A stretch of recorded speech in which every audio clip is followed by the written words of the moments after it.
2h44, de volta aqui com o estúdio CBN, convidando o nosso ouvinte a entrar numa discussão a respeito da violência doméstica, da violência contra a mulher e dos casos de feminicídio, que a gente registra praticamente aqui toda semana, casos aqui na nossa cidade ou na região. Tivemos um caso de violência no fim de semana em Mojimirim, não se caracterizou como feminicídio, algo que vai ser investigado, mas a violência contra a mulher. E quem a gente convidou também para trazer mais informações para a gente é a bióloga Tamires Gomes Mania, ela que é doutoranda em saúde coletiva da área de epidemiologia, que já está em contato aqui com a gente. Seja bem-vinda, Tamires. Muito obrigada, é um prazer estar aqui nessa tarde com vocês. Triste para falar desse tema de violência contra a mulher, dos casos de feminicídio, mas eu acho que esse espaço é muito importante, né, para a gente educar mais e tentar prevenir futuros casos. Obrigada. E essa é a proposta também da sua pesquisa, do seu estudo, que vem sendo feito aqui no município de Campinas desde 2019. Eu queria que você compartilhasse um pouquinho com a gente desse trabalho. Sim, eu tenho feito esse estudo, né, de doutorado junto aqui à Faculdade de Ciências Médicas da Unicamp. É um estudo em que eu tenho contato com os familiares das mulheres que infelizmente são vítimas, né, de feminicídio aqui na cidade de Campinas desde 2019. É um trabalho em que eu faço uma entrevista com os familiares a fim de entender um pouco mais esse contexto da violência, entender os fatores de risco, as variáveis. É importante, né, para a gente pensar realmente em medidas de políticas públicas e de prevenção. Tamires, boa tarde. Eu queria, em cima da sua pesquisa, saber do perfil das mulheres. Elas têm um perfil parecido ou o agressor tem um perfil parecido? O que você pode dizer, né, dessa pesquisa que você fez? Sim, a gente pode observar um perfil, muitas vezes, de mulheres que sofrem violência, né, que são vítimas fatais aí, de agressores em que são seus companheiros ou ex-companheiros, tá? Então, essa mulher tinha essa proximidade com o agressor. Mulheres, muitas vezes, mães, então, que tinha um ou mais filhos. Mulheres que trabalhavam, então, essas mulheres eram provedoras do lar, cuidavam dessas crianças, cuidavam do lar. Tem algumas regiões de Campinas que a gente tem observado mais casos, né, do que outras regiões, então a questão do território é muito importante, então isso a gente tem observado. Também outra questão que é muito importante, poucas mulheres tinham feito BO, né, boletim de ocorrência contra o agressor, poucas tinham medida protetiva, então é muito importante a gente divulgar, né, essa informação de que essas mulheres têm direito, essas mulheres que sofrem violência têm direito ao BO, têm direito à medida protetiva, que é uma forma da gente reduzir, né, a violência letal. Mas seria por desconhecimento mesmo? Tem a questão do desconhecimento dos direitos, mas também tem outro fator que é importante, que é esse medo, muitas vezes, de fazer o BO e a violência se agravar, né, do agressor tomar conhecimento de que essa mulher procurou ajuda, procurou a delegacia, e essa violência muitas vezes evolui para o feminicídio. Então, tem o desconhecimento e tem também o medo dessa violência se agravar e evoluir para o feminicídio. Então, é importante que essa mulher tenha o conhecimento, né, que a medida protetiva é válida, mas também que tenha todo o acesso e respaldo também da justiça e de todos os mecanismos aí sociais para amparar, né? Tamires, e a questão da medida protetiva também, né? Porque se não tem denúncia, não tem medida protetiva, ou seja, o agressor ele segue livremente cometendo agressões que podem chegar até o feminicídio, que é a morte da mulher. Sim, o boletim de ocorrência é muito importante, né? É importante fazer a denúncia e para medida protetiva é necessário, né, ir até a delegacia e solicitar. Dá para solicitar também via online, né? Mas é importante procurar a justiça, né? Para que esse agressor não cometa, né? Não evolua, essa violência não se agrave para o feminicídio, e também que esse agressor não cometa também essa violência contra as mulheres, né? Porque às vezes essa mulher sai do ciclo da violência, mas esse agressor continua cometendo violência também com outras mulheres que ele se relacionar. Queria entender um pouco melhor sobre os fatores de risco, né, para se chegar a essa agressão, essa violência, às vezes no crime, né, de feminicídio, né? Existe algumas características mais prováveis, por exemplo, da questão de uma separação do casal, de que o homem não aceita? Quais são esses indicativos mais comuns? Ou se é do próprio ciclo de violência, aquela pessoa que viu a mãe apanhando, né? Ou esteve num ambiente de agressão, de replicar isso com a sua família?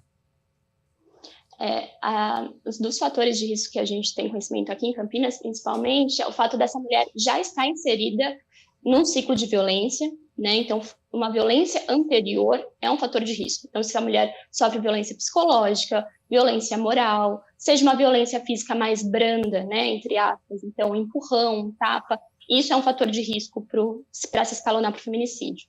Outro fator de risco seria o término, né? Essa mulher falar que quer terminar o relacionamento, pôr um fim no relacionamento, e esse agressor não contente, né, esperando aí que essa mulher continue no seu relacionamento, muitas vezes começa a se agredir fisicamente e se agrava para o feminicídio. Outro fator de risco seria, muitas vezes, a mulher realmente não ter acesso a condições para sair desse relacionamento. Então, mulheres, muitas vezes, dependentes financeiramente do agressor, né, que continuam nesse ciclo da violência por questões financeiras ou por achar que esse relacionamento vai melhorar, por acreditar no agressor.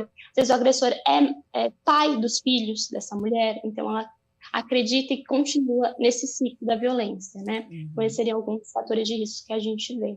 É nessa parte que eu queria te perguntar, Tamires, porque tem a mulher que dá o voto de confiança, né? Você deve ter ouvido pessoas assim na sua pesquisa.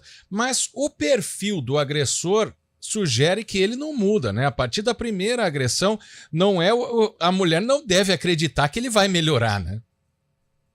Sim, isso é muito forte nas entrevistas que eu faço, da mulher acreditar que ele vai mudar e continuar nesse relacionamento porque acredita que ele vai melhorar, que é o ciclo da violência, né? Em que a mulher sofre uma violência psicológica e depois vem o que a gente chama de lua de mel, entre aspas, que é esse arrependimento do agressor, né? Esse agressor dá flores, dá presente, promete juras de amor, achando que vai melhorar, e essa mulher continua, porque a gente está falando de um relacionamento amoroso, né? Essa mulher também gosta desse agressor, que ela acredita, né? E tem essas questões financeiras, questões de filho, isso tudo é levado em consideração, né? E isso é visto nos agressores, né? Que muitas vezes esse agressor sai desse contexto de violência com essa mulher, mas também entra em outro relacionamento e ele comete a violência de novo, né? Por isso que a gente tem que denunciar e que as medidas da justiça sejam efetivas, né? Que prenda esse agressor para que ele não cometa essa violência com mais de uma mulher, com outra mulher. Ô Tamires, pensando aí nessa questão, né, de que você diz, pontua até a geolocalização de alguns casos, a questão socioeconômica interfere também, porque a gente vê casos, né, relato de episódios de ocorrências com pessoas ricas, podemos dizer assim, né, mais esclarecidas, e isso também entra de alguma forma na sua pesquisa, ou é um público muito menor do que aquelas que estão em classe mais desfavorecida? Sim, a gente fala que o feminicídio ele pode acontecer em qualquer lar, né? Das mais favorecidas até as menos favorecidas. A gente tem esse perfil, esses casos acontecendo em Campinas como um todo. Mas existe uma concentração. A gente não pode dizer que não existe uma concentração. Região noroeste, sudoeste de Campinas, com uma maior concentração de casos. E que tem muito a ver com o território, com questão de acesso, com questão de educação, raça, cor, né? Então, são fatores que a gente tem que olhar, sim, com uma atenção maior. Até para a gente tentar visualizar esse mapa, né, mental da cidade. Você consegue nos pontuar, né, nessa localização as regiões em que há mais casos? E você citou aí que também envolve a questão de raça. As mulheres negras são as mais violentadas? Sim, em Campinas, como eu disse, a região noroeste, sudoeste são regiões em que a gente vê uma maior concentração dos casos, né? Apesar de, como eu disse, ter espalhado tanto em Campinas quanto na região metropolitana de Campinas como um todo. E Campinas é uma cidade que se declara majoritariamente branca, né? Mas a questão dos feminicídios, ela atinge as mulheres pretas e pardas também, como forte, né? A gente tem mais casos acontecendo com essas mulheres. Então, isso a gente vê no Brasil inteiro, a raça como sendo um fator, e em Campinas a gente também pode observar. Então, nesse estudo, você faz essa análise comparativa também para entender se a realidade daqui é também o que a gente enxerga nacionalmente. Sim, tem essa comparação, né? De ver o que a gente está vendo no Brasil. A gente vê que os feminicídios no Brasil estão aumentando, tanto os feminicídios quanto os homicídios femininos. Tem uma tendência de aumento, enquanto os homicídios masculinos então, estão em queda no Brasil, os feminicídios e homicídios femininos estão crescendo, né? E a gente faz essa comparação aqui para Campinas também. Segue essa tendência, se é que a gente pode colocar dessa forma, né? Algo que precisa ser entendido para que você colocou, né? Para que hajam políticas públicas pensando na prevenção, inclusive. São casos que podem ser evitáveis, Tamires. Sim, são mortes evitáveis que a gente pode prevenir, né? E para a gente conseguir fazer isso, a gente tem que estudar, a gente tem que entender o que está acontecendo, e esse é um pouco do objetivo do meu estudo, entender as variáveis, infelizmente a partir das mulheres que foram assassinadas, né? Infelizmente isso, mas na tentativa de prevenir futuros casos com políticas públicas direcionadas, né, focadas também no território, pensando nessas regiões, assim, e também pensando em educação, né, que eu acho que para mim é uma medida importante aí. Uhum. E aí, enquanto você também trazia alguns desses cenários de risco, e me chamou a atenção quando você fala que muitas dessas mulheres, elas têm filhos, né? E depois desse rompimento dessa relação de forma tão agressiva, com quem ficam, né? Essas crianças, que direcionamento é dado para essas crianças e até numa estruturação não só física, mental, para que isso não gere um trauma e consequências futuras para essas crianças, né? Crianças e jovens. Sim, como eu disse, a maioria, né, tinha um ou mais filhos. Então, e muitas crianças presenciaram o crime. Então, não só os episódios de violência anterior, mas também o dia do crime, né? Presenciaram, estavam ali na cena do crime. Então, isso chama muita atenção, pensando com quem essas crianças vão ficar, que muitas vezes ficam com as irmãs, com as mães dessas mulheres, né? Ficam aos cuidados de outras mulheres da família. E também pensando no psicológico, né? Essas crianças precisam de acompanhamento psicológico, vivenciaram, são vítimas aí. Muita gente fala que são vítimas secundárias, mas eu penso que são vítimas diretas dessa violência, né? Elas estão ali no dia a dia, elas sofreram essa violência, elas sentiram, né, essa violência. Então é importante pensar tanto em questão financeira, né? Porque essas mulheres, já que elas trabalhavam, uma parte da renda não está sendo mais depositada, né, na família. Então, pensar em quem fica os cuidados psicológico e também financeiro dessas crianças. É um desafio social, né, Tamires? Não é algo individualizado ou de uma família, mas que envolve, inclusive, os dados que você tem para fazer esse mapeamento, né, e essa análise é da Secretaria de Saúde, né? Sim, acho que envolve tanto, a gente fala muito de BO, de justiça, mas também envolve a saúde, né? Envolve a educação. Esses dados que eu uso é da saúde, da área da saúde. Eu tenho essa abordagem da área da saúde, mas é uma coisa conjunta, né? São várias pecinhas aí para somar força para enfrentar essa violência.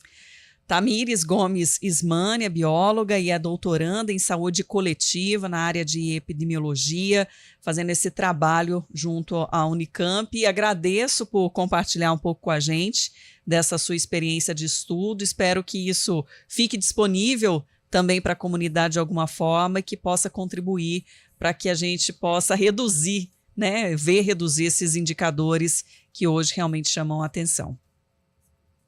Eu que agradeço o convite, muito obrigada pelo espaço e que a gente consiga, no futuro próximo, falar de uma outra forma desse assunto, né? Falar que a gente conseguiu reduzir esses casos e não precisar falar mais. A gente teve mais um caso na região metropolitana ou em Campinas. Agradeço. Obrigada. Obrigada e até uma próxima. Obrigado, Tamires. 2h58, intervalo. A gente volta daqui a pouco.